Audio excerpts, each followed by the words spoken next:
Alors moi je m'appelle Jérôme, déjà, Ruskin. J'ai une maman française, un papa américain. Voilà, donc on dit Ruskin et pas Ruskin. Et on va voilà, regarder ensemble, essayer de comprendre le monde qui vient. Donc on a voilà, 1 heure tous ensemble pour essayer de comprendre, de se projeter un petit peu et comprendre le monde qui vient. Donc on va commencer avec une exploration du futur assez visuelle. Hein, on va avoir voilà, un petit moment sur ça. Donc, première exploration du futur, attention, bim. Dior, j'adore. Donc, the future is gold. Deuxième petite exploration du futur, Nike, ride the future. Bon, je vais aller vite. Île-de-France, demain s'invente ici. Coca, notre futur en dépend. Donc là, c'est sur tout ce qui est lié au recyclage des canettes. HSBC, donc là il y a plein de façons d'employer le mot futur, demain, avenir. Demain est plein d'opportunités, dans le futur, etc., etc. Donc ils ont une mécanique de punchline comme ça. Et là, ça c'est la plus belle exploration, les plus belles explorations. Siemens, le futur s'installe chez vous, et Malakoff Médéric, présent pour votre avenir.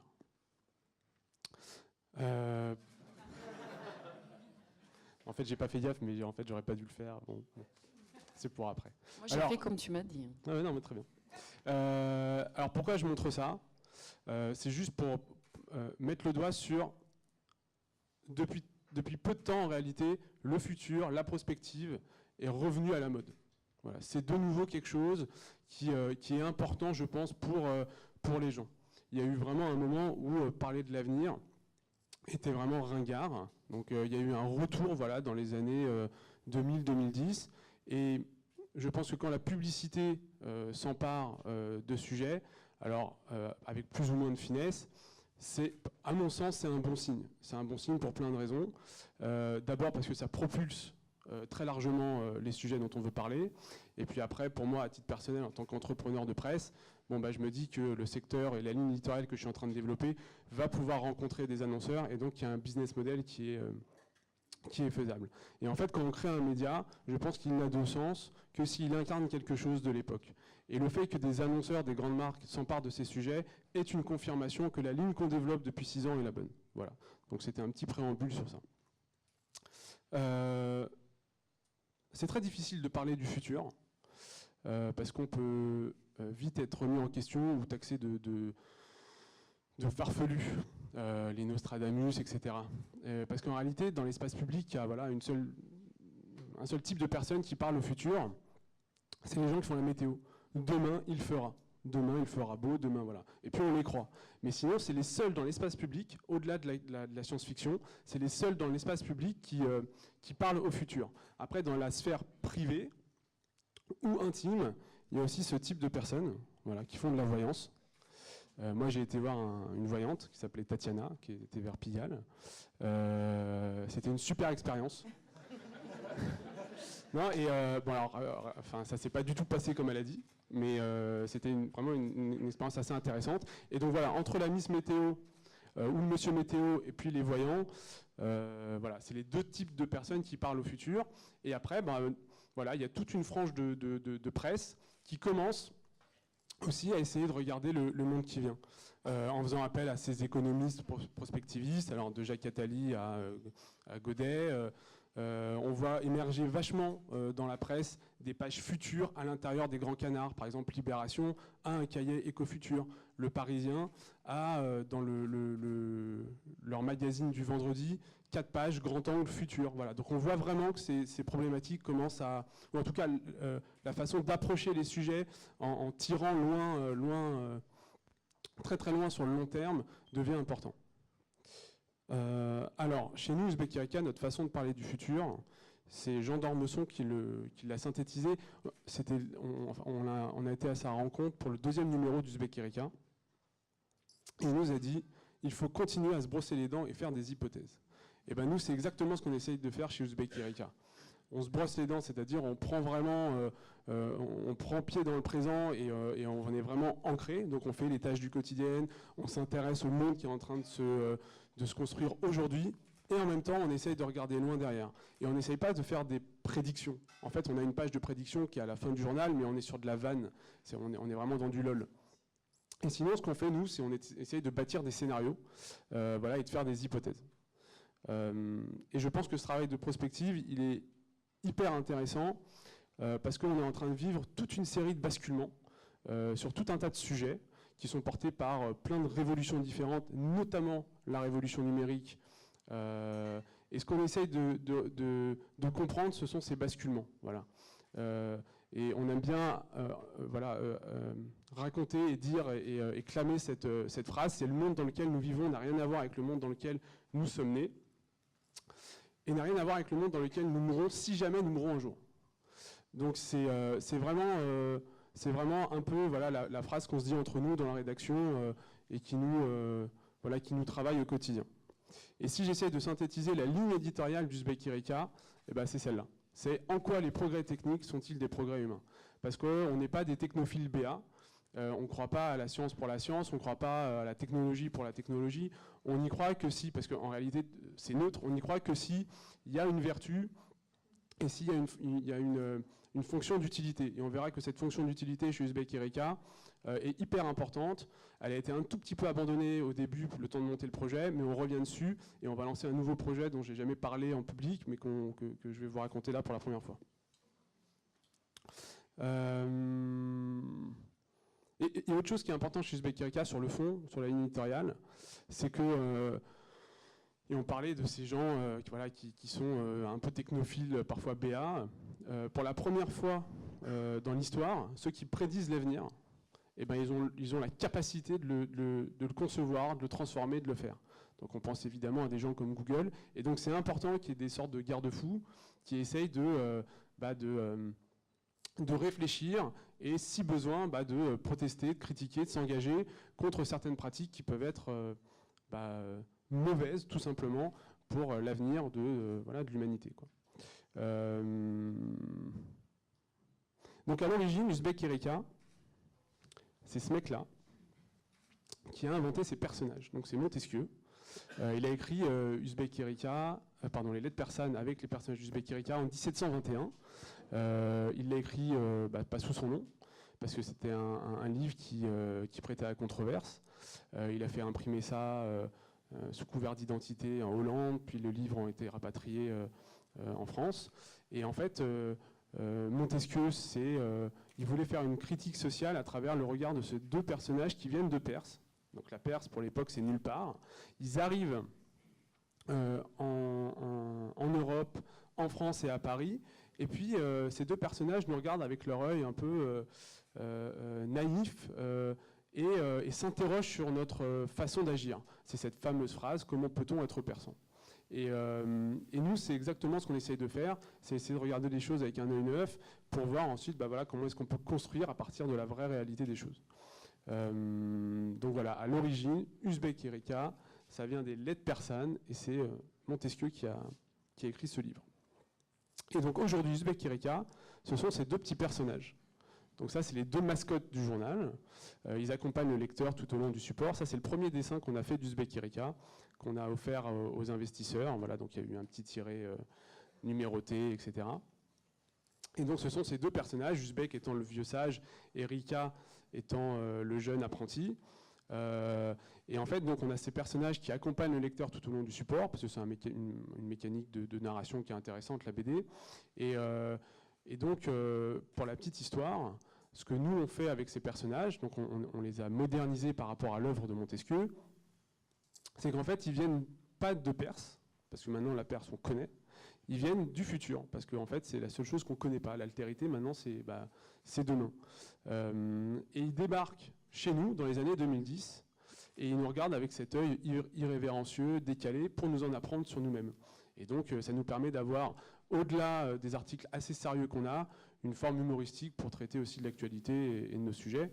Et donc, pour la petite histoire, pourquoi? Parce qu'il fallait leur trouver une motivation, donc on a créé toute une bible de personnages. Pourquoi est-ce qu'ils viennent du futur? Parce qu'il y a eu un hacker nihiliste qui a débranché l'histoire de l'humanité, parce que toute l'histoire de l'humanité était numérisée. Et donc, dans le futur, l'humanité était amnésique. Et donc, il y a des historiens voyageurs qui devaient retourner dans le passé pour réécrire l'histoire. Et donc, nous, c'est Uzbek et Rika qui ont eu à charge des années 2010 et donc qui doivent écrire l'histoire des années 2010. Mais ils le font avec leur regard qui est faussé par leur vie dans leur époque. Donc là, après, j'ai une slide un peu chiante, mais bon, comme ça permet de comprendre. Je vous explique vraiment, pour le coup, précisément notre activité. Alors, Uzbek Erika, pour moi, c'est très important, et vous allez comprendre pourquoi. On est une entreprise de presse. Les gens qui travaillent chez Uzbek Erika ont une carte de presse, ce sont des journalistes. Il y a une spécialité, c'est ces questions d'avenir. Donc, on fait de la prospective, on parle du futur. Et ça, on le fait pour nous, et on le fait pour des entreprises. Donc en fait, notre business model, c'est celui-là, c'est de faire du contenu lié au futur, n'importe quel type de contenu, que ce soit texte, infographie, vidéo, etc. On le fait pour nos médias à nous et on le fait pour des médias d'entreprise. Donc je pense qu'on est sur tout ce qu'un média traditionnel doit savoir faire. Donc on fait de la presse avec le magazine, vous allez il y a des slides qui me présentent toutes les réalisations. Donc de la presse, de l'édition, on a une collection de bouquins, du numérique avec notre application, la télé, on collabore avec une boîte de prod pour la réalisation d'une émission hebdomadaire sur Arte, et de l'événement. Donc voilà, Uzbek Erika, une entreprise de presse spécialisée sur le futur. On est sur tout ce qu'un média moderne doit savoir faire, et on fait ça. On crée, on anime des médias pour le grand public et pour des entreprises. Donc à l'origine, Uzbek Erika, c'est ce que les gens appelé un MOOC. Donc, je vous laisse le faire passer. Donc, c'est un mot valise assez horrible pour dire magazine book, en gros pour dire revue, quoi. En fait, il y a Henri Dougier des éditions Autrement qui a lancé une revue comme ça, qui s'appelait d'ailleurs Le MOOC d'Autrement. Ensuite, 21, la revue 21 est sortie. Et 2 ans après, nous, on est sortis. Donc, on était le 3e MOOC à sortir. Et en fait, à l'origine, Uzbek Erika, donc moi j'ai créé ça, j'ai voulu créer ça en sortant de mes études de sociologie. Moi je suis diplômé de l'école des hautes études en sciences sociales, le HESS. Et le but du jeu à la base, c'était de démocratiser les savoirs et fédérer autour des questions d'avenir. Et donc j'ai cherché un modèle économique pour faire vivre cette mission que je m'étais auto-attribuée pour plein de raisons, on pourra y revenir. Donc au début, je voulais faire un gratuit. Il n'y a rien de mieux pour démocratiser qu'un gratuit. Voilà. Sauf qu'au moment où je décide de me lancer, on est en 2008, énorme crise. Les budgets publicitaires, tout tombe, enfin voilà. Donc impossible. Ensuite, une alternative, c'était aller en kiosque. Sauf que émerger en kiosque, très compliqué. Vous êtes déjà passé devant un kiosque, vous voyez 1000 titres. Quand on n'est pas connu, on est caché derrière. Donc c'est injouable. Injouable, il faut beaucoup d'argent pour le lancer, etc. Et donc, il y a la revue 21 qui connaît un super succès et on se dit, tiens, pas con, il y a un modèle, il y a un segment de marché qui est en train d'être créé, allons-y. Et en fait, c'était une grosse connerie, pour plusieurs raisons. D'abord, parce qu'on ne démocratise pas à 15 € en librairie, parce que l'ouvrage était à 15 € en librairie. Donc c'était une grosse connerie. Mais j'avais pas ce sentiment-là au début. Je me suis dit, cool, on va démocratiser, on va être à côté des revues intello type Esprit, Les Deux Mondes, Le Débat, etc. Et on va démocratiser le contenu de ces revues. Donc ça avait du sens. Mais en fait, non, c'est une bêtise. 15 €, c'est beaucoup d'argent. Et en librairie, c'est uniquement 1200 points de vente en France. En tout cas, ce qu'on appelle les librairies de niveau 1. Donc là où il y a du livre, ça peut être les grandes surfaces culturelles comme la Fnac, Virgin, Feu Virgin à l'époque. Les grands relais au rayon livre, les Cultura, etc. Et puis les grandes librairies, type Mola à Bordeaux, Le Furet du Nord à Lille, etc. Donc une grosse connerie. Mais on vendait pas mal, on vendait 10 000 exemplaires par numéro. Ce qui est bien pour le monde du livre, mais c'était pas suffisant. Et puis bon, le but du jeu aussi, c'est de parler au plus grand nombre, donc 10 000 c'est pas mal, mais bon, enfin, on espère faire plus, quoi. Et du coup, on fait un pivot. On pivote. Alors, je racontais l'anecdote tout à l'heure à Alexandra. C'était quand je me suis rendu compte que je ne pouvais plus sortir le 5e numéro sur cette formule-là, parce qu'on en a fait 4 comme ça. Bon, c'était le 31 décembre, je venais de recevoir les chiffres de vente du numéro 4, et donc je sais que je ne peux pas faire le 5, donc j'appelle mes potes, bon les gars, le réveillon, je ne viens pas, laisse tomber. J'appelle mon père, papa, il y a un problème, donc il annule son réveillon, et on a passé la nuit pour essayer de trouver comment on poursuit, quoi. Et donc on fait un pivot et on va sur quelque chose de plus classique. Alors tout à l'heure j'ai dénoncé le magazine en disant c'est une connerie, on ne peut pas y aller, c'est difficile d'émerger. En fait c'était possible parce qu'on avait déjà créé une petite notoriété en librairie. On avait eu une très grosse campagne de presse. On avait même eu Pujadas qui avait montré le journal sur France 2 à 20h au JT. Moi j'ai même été interviewé par Michel Drucker. C'était vraiment... Ça vient, ça vient. Ça, c'était vraiment canon, quoi.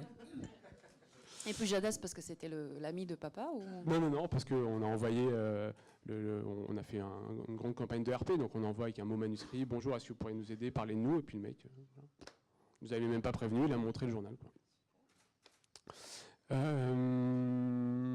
Donc on fait le pivot, et puis on fait ce magazine. Alors on baisse le prix de vente à 5 €, bon là on l'a remonté à 5,90 €, mais 5 €, on gagne 7000 points de vente, et puis on a un produit qui est plus... voilà, je sais pas, plus pop, plus chaleureux, plus accessible, moins effrayant, parce qu'à un moment donné, moi j'étais en librairie, j'ai vu quelqu'un le prendre dans les mains, j'étais hyper excité, et puis en fait il l'a reposé en se disant merde, c'est pas pour moi, et en fait si c'est pour toi, je te jure, lis-le, quoi. Bon. Et puis quand on fait ce pivot, il y a une première entreprise qui vient nous voir et qui nous dit putain les mecs, c'est bien ce que vous faites sur le futur, aidez-nous à comprendre notre futur. Alors au début je comprends pas trop, je dis prends une page de pub et puis voilà, quoi. Et en fait il me dit non c'est pas ça qui m'intéresse, et donc on s'est quitté, et puis ensuite j'ai vu ma trésorerie un petit peu baisser et je me dis mince, je vais être confronté au même problème que le 31 décembre dernier, et donc j'ai rappelé la boîte, et en fait depuis fin 2011 début 2012 on a structuré une offre auprès des entreprises, et c'est comme ça que le business model de création de médias aussi pour des boîtes est né. Donc tout à l'heure je vous ai dit Uzbek Erika, entreprise de presse spécialisée sur le futur. On est sur tout un tas de supports et de médiums. Donc, il y a ce magazine. Il y a notre application qui s'appelle Futur. Donc, Futur, c'est né en début d'année. Et en fait, c'est né de la volonté de partager avec les gens tout le travail de veille qu'on faisait. Et aussi de demander aux gens de nous aider dans ce travail de veille. Donc Futur, vous pouvez la télécharger, c'est une app. C'est pas une web app, c'est vraiment une app. C'est 3-4 actus par jour sur le monde qui vient. On ne peut pas scroller sur l'actu, donc on est vraiment sur la taille de l'écran.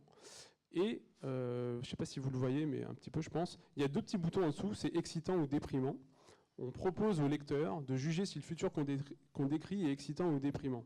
Ça nous fait un top 10 des futurs les plus excitants, et nous ensuite on les traite au long dans nos autres supports comme le magazine.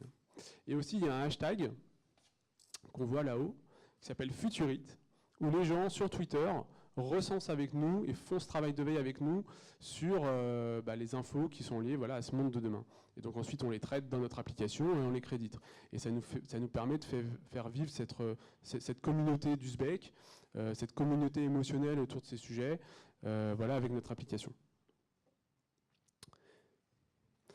On a une collection de bouquins qu'on coédite avec 10-18, qui s'appelle Le Monde expliqué aux vieux. Alors Le Monde expliqué aux vieux, moi je voulais que ça s'appelle juste comme ça, et puis on a quand même rajouté « On est tous le vieux de quelqu'un pour froisser personne ». Ça c'est consensuel. C'est juste sur le fond, mais enfin voilà, on a été un peu, on a lâché sur ça, c'est un peu dommage. Le Monde expliqué aux vieux, mais par ailleurs c'était pas plus mal parce qu'on a eu des libraires qui nous ont dit oh là là vous allez trop loin, c'est hyper vexant, on vous les prend pas. Ah oui, parce que la différence entre le monde du livre et le monde de la presse, c'est que le libraire est propriétaire de son point de vente. Donc en fait il accepte ou non un ouvrage, alors que le kiosquier, il y a une obligation légale d'accepter tous les titres. Et donc un libraire il prend par passion, et donc il faut qu'il croit au produit. Il prend aussi pour une autre raison, c'est le chiffre d'affaires par mètre carré, mais ça on pourra en parler plus tard. Donc voilà, Le Monde expliqué aux vieux. on fait travailler des auteurs de notre génération, donc qui ont entre 25 et disons 30 ans. Et en fait, on adore lire les livres d'Hubert Reeves qui prend son petit garçon sur les genoux et puis qui explique voilà, les étoiles, le monde, etc. Et on s'est dit, bah, nous aussi, quand on est à des repas de famille, on entend nos grands-pères raconter des trucs, ils s'affolent sur, je sais pas moi, les jeux vidéo, etc. Et nous, on avait envie de leur dire, mais en fait, c'est pas si grave et ça va bien se passer. Donc, regarde précisément ce que c'est qu'un jeu vidéo. Et donc, c'est né un petit peu aussi de ça. Et donc, on a fait Facebook expliqué aux vieux, les jeux vidéo expliqués aux vieux, le vintage expliqué aux vieux. Voilà, moi, mon grand-père, il me dit, mais je comprends pas, ce meuble-là, je l'avais moi il y a 50 ans. Voilà. On a fait Lady Gaga expliqué aux vieux, donc ça c'était plus sur le star system. On a fait la solitude, on a fait la violence, qui était un peu différent. Et là, on sort sur les énergies renouvelables. Voilà. Il sort le 6 novembre. Donc voilà, avec 10-18. Ensuite, on a un événement qui s'appelle le Tribunal pour les générations futures, qu'on fait chaque trimestre à la Gaîté Lyrique. Et là, c'est une façon un peu... c'est une sorte de conférence spectacle, un spectacle intellectuel. Et c'était la volonté de dépoussiérer un peu le format de conférence traditionnel. Donc on reprend totalement la scénographie d'un procès, avec un président de tribunal, avec un accusé, un accusateur, des témoins, ils passent à la barre. On tire au hasard dans la salle un jury populaire qui descend sur scène et qui vient donner le verdict à la fin de la conférence voilà, au nom des générations futures. Donc on a traité pas mal de sujets. Alors là, vous ne le voyez pas, mais le mec est à poil. Et on faisait un sujet sur sommes-nous trop nombreux sur Terre. Donc lui, c'est un dénataliste. Et puis il prenait l'extinction, il était pour la destruction de l'espèce humaine. Voilà. Ou en tout cas la limiter à genre 1 milliard d'individus sur Terre. Et on a une dessinatrice, Coco, qui est une dessinatrice de Charlie Hebdo, qui vient dessiner avec beaucoup d'humour et croquer en live les interventions. Voilà, on collabore à une émission qui s'appelait Future Mag en saison 1 et qui maintenant en saison 2 s'appelle Future. Et là, c'est tous les samedis à 13h30 pendant une demi-heure. Et voilà, c'est une demi-heure d'innovation sur 2 ou 3 sujets. Et ça, donc il y a eu une grosse compétition l'été dernier qui a été lancée par la chaîne, par Arte. Il y a eu une 40aine de dossiers. On y a été un peu naïvement. Il y a plein d'alliances qui se sont faites partout dans Paris, entre des boîtes de prod, des gens qui faisaient du second écran ou du web, et puis des boîtes qui faisaient du contenu. Donc on y a été un peu naïvement, et puis bon, voilà, on l'a eu, quoi, donc c'est cool. Et donc voilà, tous les samedis, avec donc Effervescence, une grosse boîte de prod, la Net Squad sur le internet, et nous qui proposons des sujets et des intervenants. Et ça, je ne vous l'ai pas dit, mais enfin, notre truc, c'est le futur, c'est voilà, essayer de comprendre le monde qui vient. Et sur le plan plus business, il y a un créneau, c'est cahier de tendance. Il y a plein de cabinets de tendance, mais on pense qu'on a aussi notre place sur ce secteur-là, sur cette ligne de produits. Donc on va lancer alors le cahier de tendance est déjà écrit. Et on va normalement commencer la commercialisation à partir de janvier. Voilà. Mais c'est pas ça que je voulais vous révéler sur un nouveau projet. On fait de la presse, donc ça c'est un périodique, c'est les magazines de General Electric. Donc on a traité des sujets comme l'innovation, comme l'internet industriel, comme la RSE, comme la compétitivité. On peut faire des revues événementielles. Donc ça, c'est un groupe de communication qui s'appelle Altavia, qui est l'entreprise qui donne le plus de choses à imprimer en Europe. Le patron, Raphaël Palti, voulait fêter donc les 30 ans de son groupe. Et il voulait regarder le monde dans 30 ans. Donc on a fait un ouvrage avec lui sur le monde dans 30 ans, avec une trentaine de collaborateurs à lui de moins de 30 ans. Enfin, voilà, il y avait tout un dispositif. Donc ça, c'est des exemples de ce qu'on fait en papier. Un autre exemple, ce qu'on fait avec Bouygues Immobilier sur la ville de demain. Donc ils ont créé une plateforme qui s'appelle Demain la ville. Et on fait du contenu plusieurs fois par semaine sur la ville de demain. Pareil avec Danone, ils ont un site de référence sur le social business et le développement durable. Et on fait du contenu, pareil, plusieurs fois par semaine sur ces sujets-là. Donc c'est à la fois des sujets qui les concernent eux, leur métier, leur activité, et à la fois des sujets beaucoup plus larges de réflexion. Ce qui est intéressant dans la façon dont on travaille, je crois, c'est en fait nous chez Uzbek Erika, on est 7 à temps plein et on travaille avec on a constitué une newsroom de journalistes qui savent travailler sur différents supports et qui sont spécialisés sur des sujets. Donc en fait, quand on a un travail à faire sur, je sais pas, l'Internet des objets, on fait appel à notre monsieur ou madame Internet des objets. Et quand on passe 3 mois à préparer le magazine de General Electric sur ce sujet-là, et ben en fait, on a vachement compris le sujet pour ensuite en rendre compte au grand public. Et inversement, quand on est bon, on a fait un numéro donc, sur la musique, je pense qu'on a passé du temps sur ce sujet, qu'on a compris certaines choses, et ben il y a des entreprises qui viennent nous voir, on a vu votre dossier, venez faire un peu de contenu sur ces sujets-là avec nous. Donc en fait, voilà, il y a une sorte de synergie assez intéressante sur le contenu. Alors tout à l'heure, je disais, je parlais de la fonction d'utilité d'Uzbek Erika. Il faut qu'on revienne par là. On a eu une première initiative en 2012 qui a été de frapper une monnaie. Donc on a créé une monnaie qui s'appelle l'Uzbek, c'est notre monnaie complémentaire. Et les gens viennent la dépenser, donc ça c'est le billet qui est dans tous les numéros d'Uzbek Erika. Ils viennent dépenser ce billet à notre rencontre lors du tribunal pour les générations futures. Et en fait, grâce à cette monnaie, ils achètent, ils récupèrent un livre qu'on sauve du pilon. Donc en fait, il y a plein de livres qui vont à la destruction pour plein de raisons, parce que les éditeurs ont des invendus et que ça coûte plus cher de stocker que de détruire, parce que nous, en tant que journalistes, on reçoit plein d'exemplaires presse et on ne sait plus quoi en faire. Donc voilà, on les remet en circulation. Et donc je vous disais qu'on a envie de passer un cap sur cette fonction d'utilité. Et c'est là où je vais vous parler de ce nouveau projet qu'on va lancer. On va créer un projet qui s'appelle MakerBox. Donc Maker, mouvement des makers, et Box, une box cadeau type Wonderbox, Smartbox, etc.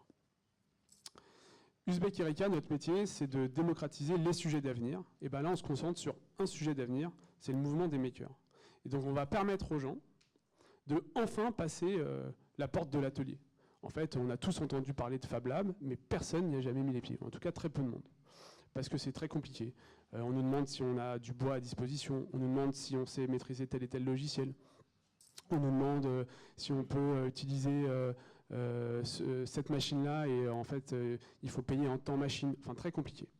Or c'est un mouvement qui est hyper important et qui peut être une vraie alternative aux dérives de la grande consommation. Et donc nous on veut populariser ce mouvement et donc on va créer ces box, la Maker Box. Donc aujourd'hui on en est à l'étape suivante, on a fédéré à nous les 20-25 plus gros Fab Labs français.